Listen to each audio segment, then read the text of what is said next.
안녕하세요. 정보가 세상을 바꾼다의 인포뱅크입니다. 이번에 전해드릴 내용은 SMIC 2022년 역대 최고 매출, 올해는 가시밭길, 4분기 이익률 26% 급감에 대해서 한번 알아보도록 하겠습니다.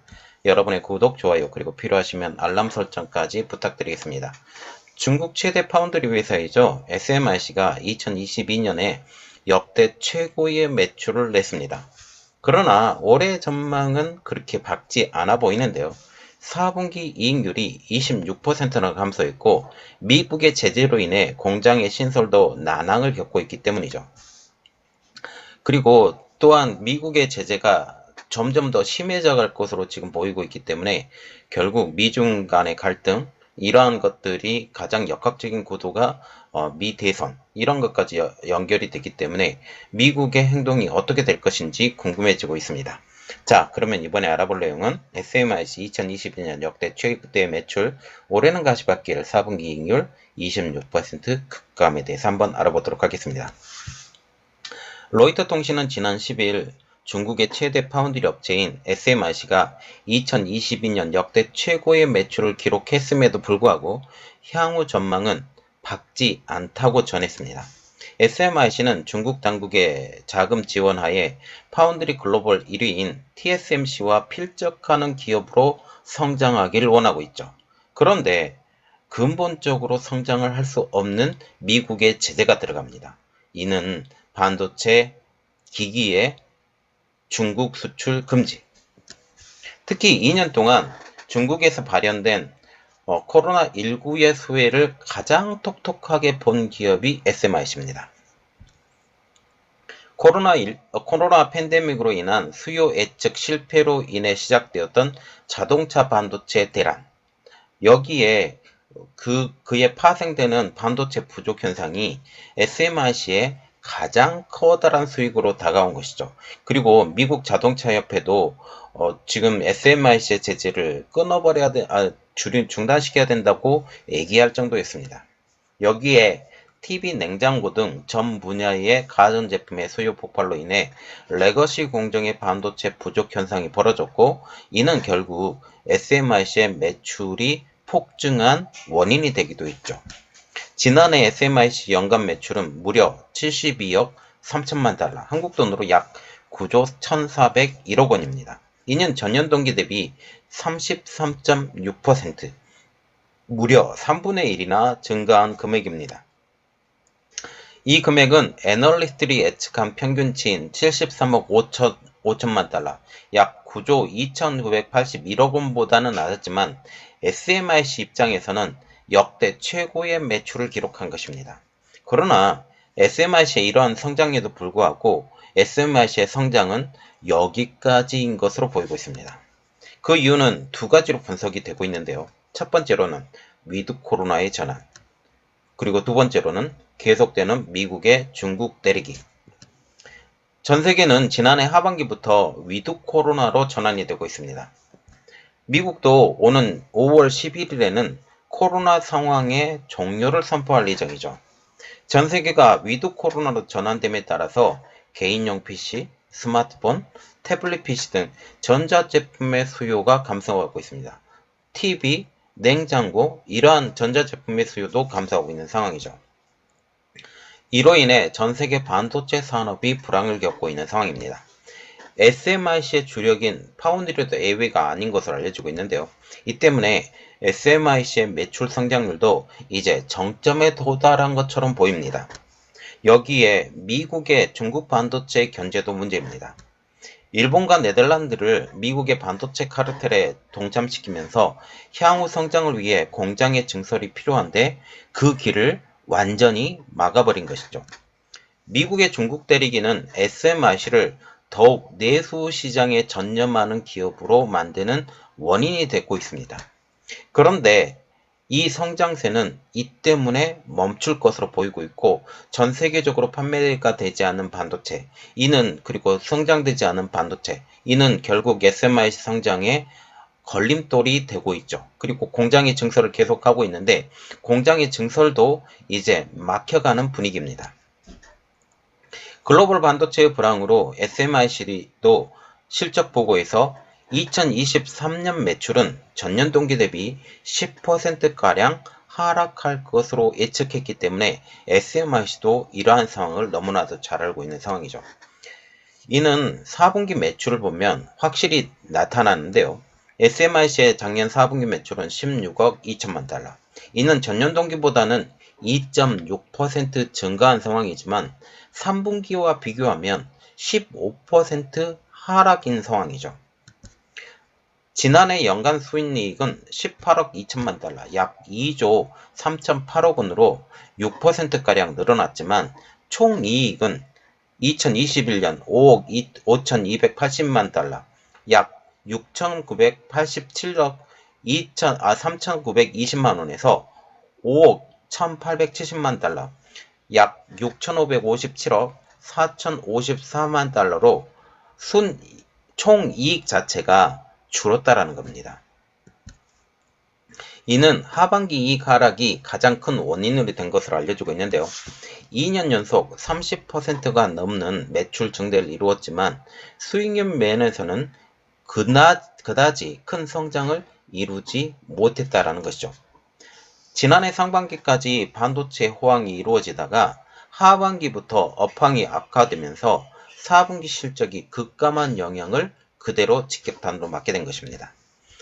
업황 악화가 반영하듯 SMRC의 매출 총 이익률 GPM이라고 그러는데 Gross Profit Margin도 하락했습니다.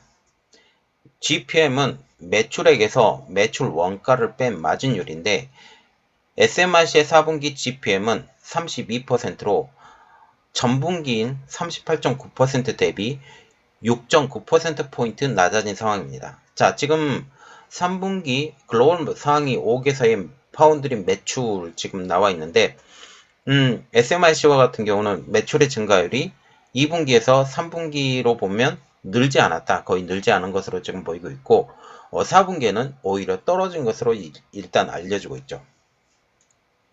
그런데 지금 SMIC의 그 존립에 가장 큰 위기가 되는 것은 미국의 중국 반도체 산업 때리기입니다. 일본과 네덜란드를 미국의 반도체 카르텔에 편입시켜 SMIC가 공사 건설에 난항을 겪고 있다는 소식이 들릴 정도이죠. SMIC는 9일 공시를 통해 4분기 실적과 이 투자 진척도도 설명을 했는데요. 현재 SMIC가 4곳에서 공장을 건설하고 있는 중입니다. 그러면 하나하나 뜯어보면 선전시 신규 파운드리 공장이 완공되어서 이제 가동을 개시를 준비하는 상황입니다. 이것은 지금 SMIC 입장으로서는 지금 그나마 괜찮은 상황. 그러나 문제는 두 번째, 세 번째, 네 번째 공장이죠. 두 번째 공장인 베이징 공장은 현재 시험 생산에 진입한 상황입니다. 베이징 공장의 경우 완공이 지금 늦어지고 있는 상황인데요. 그리고 상하이 공장, 현재 건물 건설만 완료. 그리고 네 번째인 텐진 공장은 토지 작업이 진행 중인 이 네 가지 공장이 지금 진행 중인데 선전, 베이징, 상하이, 텐진입니다. 전부 다 레거시 공정이고요. 레거시 공정. 첨단 공정은 들어가지 못합니다.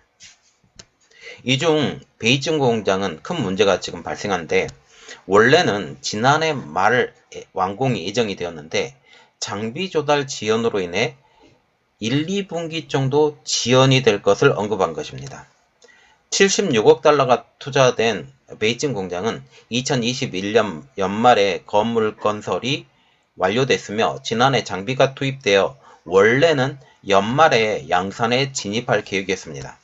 SMI 측은 이에 대해 구체적인 설명을 하지 않았지만 미국의 반도체 장비가 금수 조치가 된 게 지난 11월입니다. 이 금수 조치로 인해 장비 조달에 어려움이 가중되면서 완공이 지연되고 있는 것처럼 보인다는 거죠. 이는 현재 그 공장이 진행되고 있는 베이징 공장만의 문제가 아닙니다. 공장이 완공된 선전시의 공장을 제외하면 상하이, 텐진 공장에서도 이 영향력이 미칠 것으로 보이고 있기 때문이죠. 88억 달러가 투자된 상하이 공장은 28나노 이하 첨단 공정으로 관련 장비를 수입해야 할 실정입니다. 특히 지난달 일본과 네덜란드가 미국의 대반도체 중국 반도체 제재에 동참하기로 하면서 SMIC의 공장 건설 작업은 어려움이 더욱더 가중될 것으로 예상되고 있기 때문이죠. SMIC는 현재 연 매출이 줄어도 투자는 계속 지속한다는 입장이지만 미국의 견제로 인해 반도체 장비를 구하는 것조차도 어려운 상황이 된 것입니다. 88억 달러가 투자된 상하이 공장은 28나노 이하 첨단 공장으로 관련 장비를 수입해 와야 하는 실정이기 때문에 그 어려움은 더욱더 어려워진다는 거죠. 특히 지난달 일본과 네덜란드가 미국의 대중국 반도체 제재에 동참하기로 하면서 지금 SMIC의 공장 건설, 이건 사실상 무산되는 것이 아니냐라는 그런 이야기까지 들리고 있는 상황이죠. 지난해 10월 미국 상무부는 중국의 반도체 산업 육성을 막기 위해 18나노 이하의 D램, 그리고 128단 이상의 램드 플러시, 14나노 이하의 로직 반도체 생산 장비의 중국 수출을 사실상 금지해 왔습니다.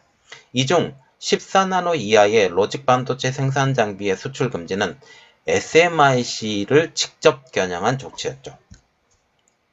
SMIC의 경우 현재 14나노 공정이 주력 공정이며 7나노 공정 개발을 시도하고 있지만 진척이 더딘 상황입니다. 이제 우리의 관심은 미국이 얼마나 지속적으로 중국을 견제할 수 있느냐라는 것이죠.